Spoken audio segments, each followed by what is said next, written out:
Hey, what's going on, everybody? Um, I spoke a week or so ago about what I was going to start doing with the Bible study, and tonight's going to be the first night that I'm going to give this a shot. I'm not real sure how this is going to work. I don't know how long it's going to take me with YouTube and only having a 10-minute time frame to work in, so I may have to do this in two parts. I'm going to try to. I hate to rush through things, but this format that we use usually takes about an hour, but that's with four or five people sitting around and discussing it. So it's just me going through it. Hopefully, it won't take very long.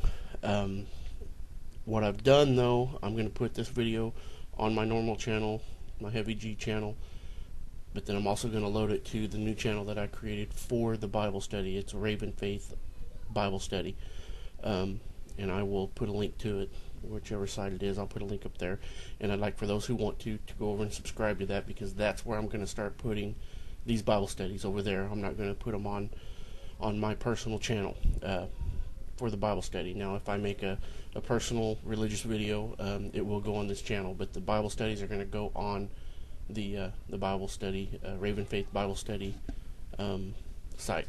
So that being said, I'm going to jump right into this because I'm sure I'm probably going to have to do a two-part.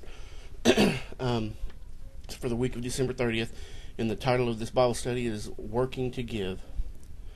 And we start off with a question that says, "Has God ever put on your heart to give away an amount of money that you thought you really needed?" Personally, I have to say no, because I think a lot of people right now living basically paycheck to paycheck. However, my wife and I have been on the receiving end of money gifts. As a matter of fact, just recently. So I mean, I know God does it. It is given to people's heart on people's hearts to do that. But for me personally, no. The question goes out to you: Have you ever? Has it ever been put on your heart for you to do that? One of the scriptures when we're using is Ephesians 4:28. It says, "He who has been stealing must steal no more, but must work, doing something useful with his own hands, that he may have something to share with those in need." Question number one: Have you ever stolen anything, and how many times? First thing that popped into my mind with that question, I remember when I was about my son's age, I started hanging out with a few kids that was the thing they liked to do at after school, and they'd go by the local pharmacy drugstore and go in there and snatch a candy bar and run. For the longest time, I wouldn't do it, and they finally talked me into doing it. And I said, "Okay, I'm gonna do it." So I go in there, and I'm sweating. My hands are sweaty. I'm 10 years old, thinking, "Oh my goodness, what's gonna happen?" So I grab the first candy bar I see, and I'm out the door, running my little hind end down the street, get down to where I think I'm safe. Of course, I get away with it, and reach in my pocket and pull the candy bar out, and it's probably the one candy bar on the shelf that I wouldn't touch. I hate coconut, and it was an almond joy. So I went through all that and didn't even get to eat the candy. But something that was brought up in this as well, a lot of people may say, "Nope, nope, nope, I've never stolen, never done it, never, never, never." Think about that. If you work in an office or just have a job, have you ever taken a pen from work, a paper clip, something small like that? If you did, that's stealing. Even as minute as you think it is, that's stealing. Next question: Why is it wrong to steal? Uh, First thing that came up, of course, Ten Commandment: Thou shalt not steal. That's the main one, I guess. Along with it's morally wrong. You take something from somebody. I've been a victim of burglary. Somebody's broken into my house and stolen some things from me, stuff that my wife and I worked very hard for, and it was hurtful. We had to replace those things. So you have that on it. Do you think people would be less likely to steal if people were more giving? Um, some, maybe. Somebody that might steal out of actual necessity, that really need something, don't have money, and need food to feed their family. If there was more people that would be willing to give money or food to help them get that, then no, they probably wouldn't steal. But being in the line of work I'm in, I'm a police dispatcher. Uh, we've actually brought somebody in that has stolen a 97-cent dish soap, and when we're booking them in, as I'm inventorying the stuff that they have, go through their purse or their wallet, and they've got $120 there. They could have very easily bought that soap, and they just did it just to do it, see if they could get away with it. So that type of person, no, I don't think it's going to make them less likely to steal. Okay, some more scripture here. 1 Timothy 6:17 through 19.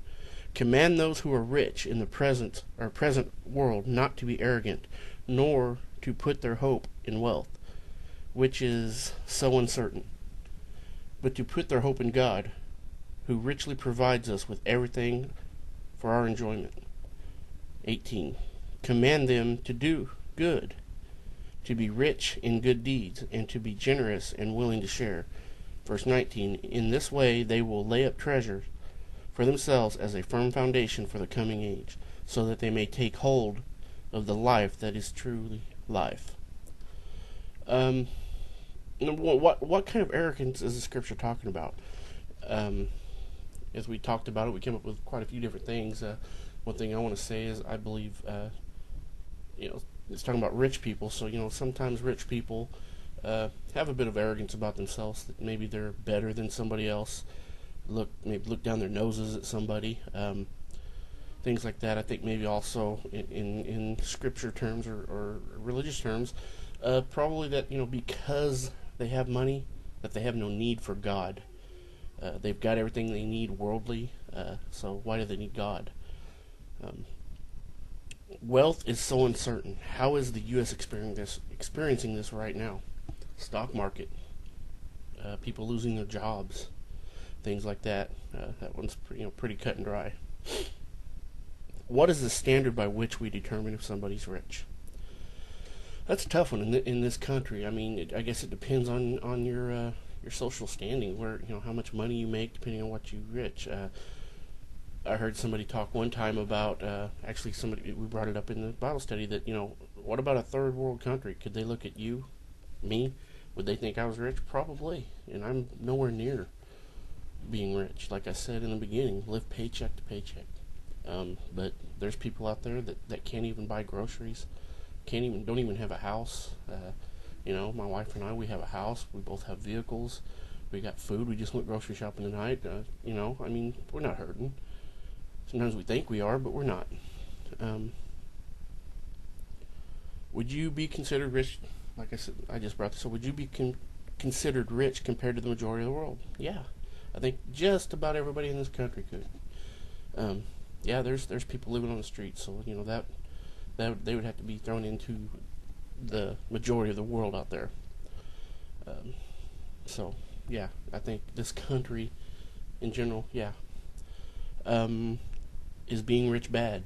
No, it's not being bad, but the Bible does say that it's easier for a camel to go through the eye of a needle than it is for a rich man to enter the kingdom of heaven.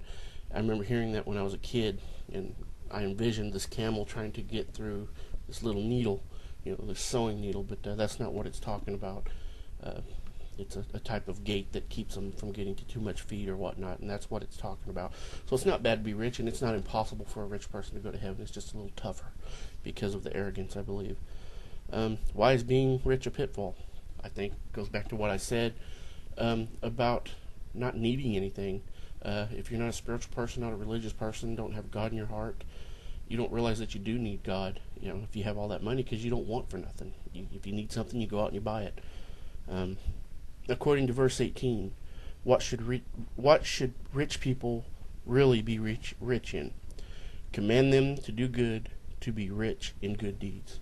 To be rich in good deeds. I mean, that could be anything. That could be giving some money to somebody, or just going out and doing something, working and helping somebody out. I mean, that could be good deeds. Could cover a large ground. How willing are you to share your riches?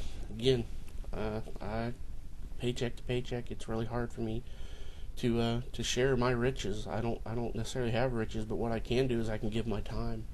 I can volunteer, and that's something I do like to do. I do enjoy doing it. Any chance I get, I will volunteer to help somebody in the church, or just wherever I can. Okay, guys, I'm coming up on 10 minutes on this one. I'm going to stop here, and I'm going to do a part 2. Hopefully you'll take a look on the the part two. Okay, I'll see you in just a bit.